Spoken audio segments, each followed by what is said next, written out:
Nah kalau yang konsisten di sini kan sebenarnya Anies. Konsisten di urutan survei ketiga, terus nggak naik-naik gitu loh. Mau deklarasi, tidak deklarasi, Ganjar ya ketiga aja. Kita memuji konsistensinya loh. Konsisten di urutan ketiga itu susah loh.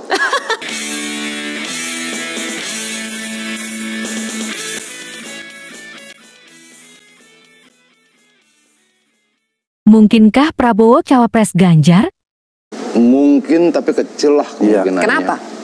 Ya, Prabowo-nya kagak mau jadi cawapres. Harus Prabowo ya yang jadi cawapresnya ya? Ya terus siapa pemenang pemilunya? Suara pemenang pemilunya kita, suara terbanyak kita. Ya, kalau dan sudah perintah ketua umum bahwa calon presiden harus kader. Ya itu sudah ditepati. Ya kalau dia tidak mau juga tidak apa-apa. Sudah ada pembicaraan dengan Gerindra? Kalau Prabowo jadi cawapresnya Ganjar bagaimana? Ya sampai hari ini secara pasti pembicaraan kayak apa nggak ngerti juga ya. Tapi kelihatannya sih dia kagak mau juga. Dan nggak masalah juga buat kita gitu loh. Apa kita yakin ada 285 juta warga negara, pasti adalah yang lebih baik dari Prabowo. Ngapain juga sih kita pusing-pusingin harus dia nggak juga. Pada akhirnya semua kan ke Ganjar. Kita berterima kasih buat P3. Sebentar lagi mungkin PAN ikutan, Golkar ayo gitu loh. Nggak apa-apa. Toh bekerja sama tuh indah ya, baik daripada kemudian lucu-lucuan. Erlangga sudah diusung oleh Golkar tapi belum menjadi deklarasi dari koalisi. P3 sudah deklarasi dukung Ganjar, kan lucu. Koalisinya satu, capresnya dua. Nah ini kan jadi lucu-lucuan gitu. Maksudnya apa? Nah kita hentikanlah lucu-lucuan kayak gini. Gabung kita aja Ganjar, pasti menang. Bagaimana cara PDIP menentukan cawapres? Ya pastinya diperhitungkan masak-masak ya. Diperhitungkan masak-masak, apakah baik buat bangsa ini atau tidak, baik buat kebersamaan, persatuan, keberagaman dan sebagainya.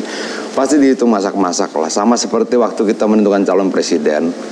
Nggak buru-buru, karena kita tahu bahwa yang nanti akan dipimpin itu 14.700 pulau, 280 juta manusia dan sebagainya, nggak boleh buru-buru. Tapi sebetulnya siapapun cawapresnya ngaruh gak sih buat Ganjar atau sudah pede sekali? Ganjar mau dipasangkan dengan siapa saja menang?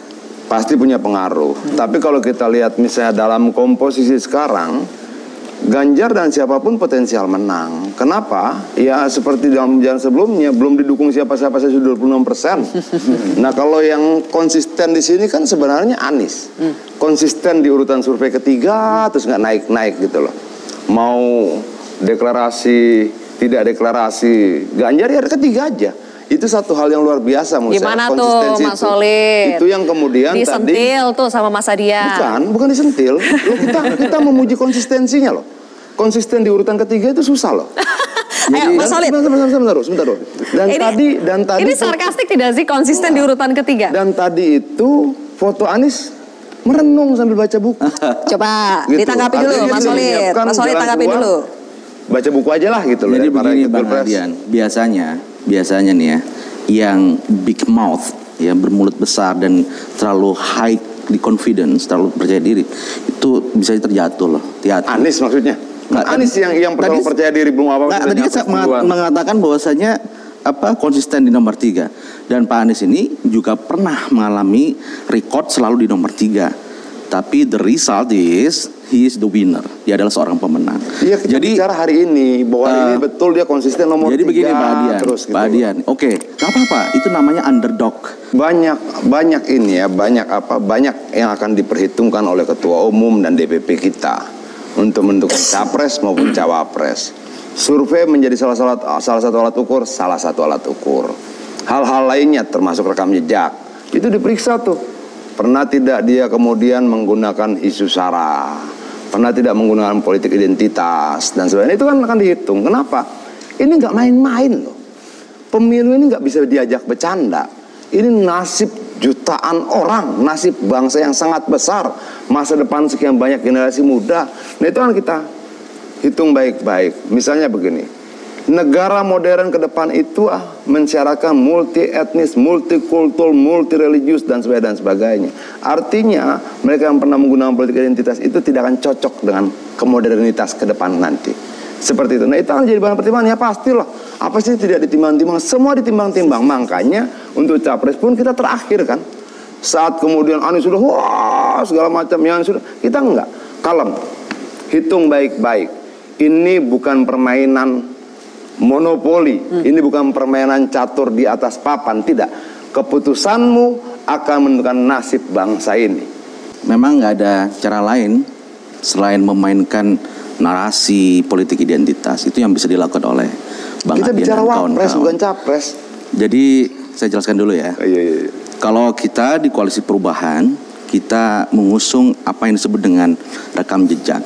Apa prestasi yang sudah dijalankan, bagaimana pengentasan kemiskinan, bagaimana kebijakan publik itu dideliver kepada masyarakat, bagaimana membuat tata kota yang bagus, penghargaan internasional, rekognisi dari domestik dan global. Itu yang harus kita tunjukkan.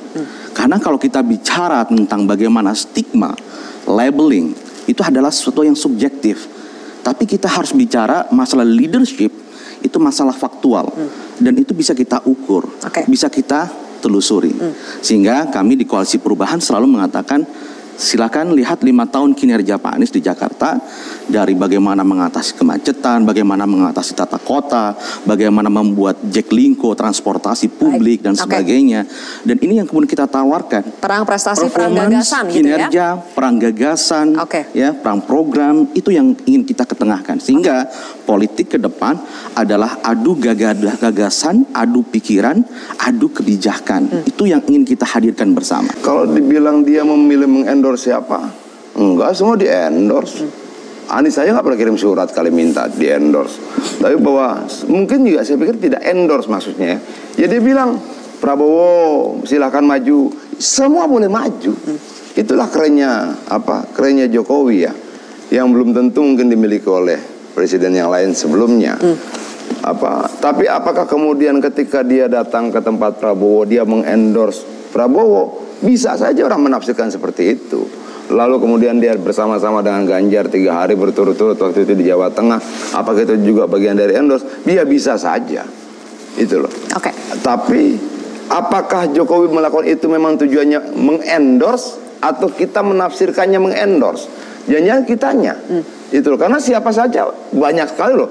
Kalau kita periksa nih di seluruh media, siapa saja yang pernah disebut sebagai cocok jadi presiden oleh Jokowi banyak. Karena menurut saya Jokowi ingin membangun sesuatu bahwa semua mungkin di negara demokrasi ini selama dia baik buat bangsa ini.